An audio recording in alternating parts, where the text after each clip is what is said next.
नमस्कार दोस्तों, अगर आप यूपी पुलिस भर्ती परीक्षा 2026 में जुटे हैं तो ये पूरी वीडियो आज आपके लिए ही है। हम आपको एकदम साफ, एकदम सटीक एक ब्लूप्रिंट देने वाले हैं जो आपको आपके तैयारी के लिए सही दिशा देगा। चलिए बिना देर किए शुरू करते हैं। सबसे पहले इस मौके की साइज को देखते हैं, अर्थात कांस्टेबल पद की भर्ती के लिए करीब 32,679 पद। ये हजारों कैंडिडेट के लिए एक सुनहरा मौका है। यदि आपकी स्ट्रेटेजी सही है तो उसमें से एक सीट आपकी भी है। किसी भी एग्ज़ाम की तैयारी के लिए सबसे पहला कदम होता है कि उसका स्ट्रक्चर समझना, और यही हमारे इस ब्लूप्रिंट की नींव है। तो आइए जानते हैं ये एग्ज़ाम बना कैसे है और इस एग्ज़ाम का नियम क्या है, अर्थात कौन कौन से सब्जेक्ट हैं और क्या क्या क्वेश्चन पूछने वाले। आपके पास होंगे पूरे 2 घंटे यानी 120 मिनट और 150 क्वेश्चन के जवाब देने होंगे।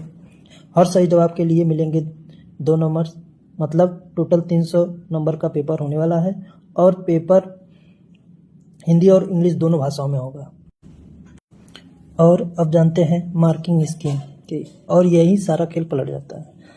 यानी ध्यान से सुनिएगा, हर सही जवाब पर आपको मिलेंगे +2 मार्क्स, लेकिन एक भी गलत जवाब देते हैं तो उसका सीधा आधा नंबर काट लिया जाएगा, मतलब 0.5 नेगेटिव मार्किंग है। यानी तुक्का लगाना आपको भारी पड़ सकता है। अब इस चार्ट पर नजर डालिए, ये हमें बता रहा है कि सवाल किस किस टॉपिक से आने वाले हैं। अर्थात सब्जेक्ट होने वाले हैं general knowledge, general Hindi, numerical and mental ability, reasoning. आप देख सकते हैं लगभग सबको बराबर दिया गया है, भागों में बांटा गया है, अर्थात सभी क्षेत्र से बराबर लगभग क्वेश्चन आने वाले हैं। अब इनको हम अपने तैयारी के लिए 4 हिस्सों में बांट देते हैं। तो ठीक है, हमने एग्ज़ाम का फाउंडेशन तो समझ लिया, इन चारों पिलर्स के बारे में जानने की, यानी इन चारों सब्जेक्ट को और गहराई से समझने की। यानी ये एक स्टडी मैप की तरह होगा जो आपको ये बताएगा कि तैयारी के रास्ते पर आगे कैसे बढ़ना है। तो चलिए अब हम ये जानते हैं कि किन किन टॉपिक पर हमें ज़्यादा फोकस करना है।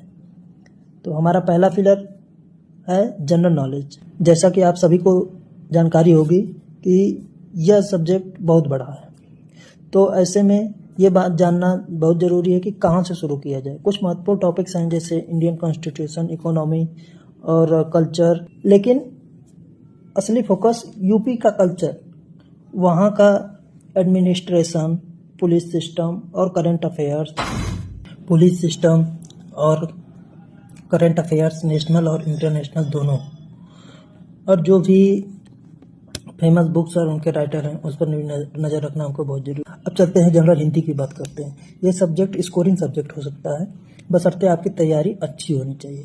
इसमें हिंदी ग्रामर में लिंग, वचन, कारक इत्यादि पर ध्यान देना होगा, और साथ ही विलोम शब्द, पर्यायवाची, मुहावरे, उन सभी पर ध्यान देना बहुत ज़रूरी है। इसके लिए गद्यांश और अन्य की प्रैक्टिस करना बहुत ही ज़रूरी है।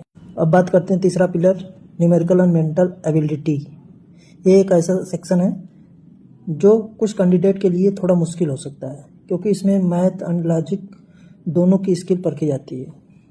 तो इससे निपटने का तरीका क्या है? सबसे पहले तो मैथ के basics, number system, profit loss, percentage पर आपको मजबूत पकड़ बनानी है। अब मेंटल एबिलिटी के लिए लॉजिकल डायग्राम और कोडिंग जैसे टॉपिक्स की प्रैक्टिस करनी होगी। इस सेक्शन में कामयाबी का एक ही मंत्र है, प्रैक्टिस, प्रैक्टिस और प्रैक्टिस। अब बात करते हैं आखिरी पिलर यानी रीजनिंग की। तो इसमें आपकी तर्कशक्ति, प्रैक्टिकल सोच और पुलिस के काम के लिए जो भी काबिलियत चाहिए होती है उसका टेस्ट करते हैं। यहाँ लॉजिकल चीज जैसे एनालॉजी, ब्लड रिलेशन पर ध्यान तो देना ही होता है, साथ ही लाइन ऑर्डर, पुलिस सिस्टम और क्राइम कंट्रोल जैसे टॉपिक्स को भी ध्यान देना होगा। और ये टॉपिक ऐसे हैं जो सीधे सीधे कॉन्स्टिट्यूशन के रोल से जुड़े हुए हैं, इसलिए ये सेक्शन ज़्यादा ही इम्पोर्टेंट है। अब हमें पूरा स्ट्रक्चर और सिलेबस की जानकारी तो पता चल गया। अब वक्त है जानकारी को एक्शन में हम कैसे लाएं, यानी अपने ब्लूप्रिंट को कैसे आगे चल करके यूज करें। तो इसको हम 4 भागों में बांट देते हैं। पहले में 150 क्वेश्चन, टोटल 300 नंबर के। दूसरे पर आते हैं नंबर 2, चारों विषयों पर गहनता से अध्ययन करें। और तीसरा, एक्यूरेसी के साथ प्रैक्टिस कीजिए, यानी नेगेटिव मार्किंग का भी ध्यान रखें। और चौथा होती है आपकी अपनी फोकस, तैयारी आज से ही और